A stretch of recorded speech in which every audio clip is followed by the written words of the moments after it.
Lalu kompetensi itu konkretnya apa sih? Kenapa kompetensi dianggap sebagai obat manjur untuk menangkal pengangguran di Indonesia? Gampangnya begini, kompetensi adalah gabungan antara hard skill, soft skill, dan kejujuran, moral, serta integritas. Kesemuanya harus berada dan terbentuk di dalam diri kamu ketika kamu kelak dinyatakan lulus dan layak untuk diwisuda. Hard skill adalah seluruh ilmu pengetahuan yang kamu pelajari selama kuliah di prodi tertentu. Ukuran prestasi untuk hard skill ditentukan oleh berapa IPK kamu kelak. Soft skill adalah communication skill, leadership, teamwork skill, presentation skill, problem solving skill, kemampuan mengambil keputusan terbaik di saat yang tepat, kemampuan melakukan inovasi kreatif, dan lain-lain. Jadi, inilah resep sukses buat masa depan kamu. IPK tinggi masih kurang kalau tidak disertai soft skill yang lengkap. Ingat ya, kalau jadi mahasiswa jangan jadi mahasiswa kupu-kupu, alias mahasiswa kuliah pulang, yang hanya mengejar IPK tinggi saja. Soft skill juga harus dipersiapkan, bisa dilatih di lingkungan kampus maupun di luar kampus.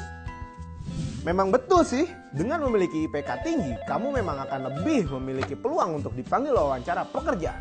Namun selebihnya itu, apabila diterima bekerja, untuk meraih karir cemerlang, IPK tidak akan berpengaruh tanpa soft skill.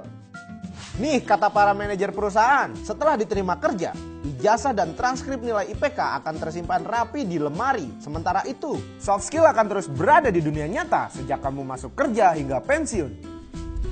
Kalau mau mudah cari kerja, sebaiknya kuliah di program sarjana atau diploma.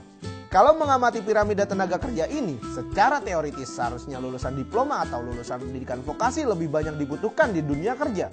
Karena mereka akan mengisi posisi first line management. Sementara itu, lulusan pendidikan akademik akan lebih diarahkan ke posisi middle management. Mau pilih jalur akademik dan vokasi itu sama-sama baiknya, sama-sama dibutuhkan. Semua tergantung passion, bakat, dan kerja keras masing-masing. Misalnya, sama-sama teknik mesin. Satunya S1 teknik mesin, yang satunya lagi D4 teknik mesin. Lulusannya sama-sama diakui pada level 6 KKNI. Lalu bedanya apa? Ini penjelasan simpelnya.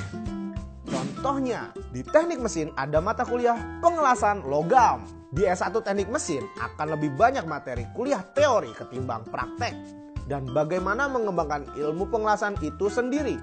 Sementara di D4 teknik mesin, komposisinya 60% praktek dan 40% teori. Dengan materi teori dasar seperti di S1 teknik mesin. Tapi 60% waktu kuliah dihabiskan untuk belajar mengelas besi dan baja dari pagi hingga sore selama seminggu sampai 2 minggu. Full dihabiskan untuk praktek mengelas di laboratorium atau bengkel kerja.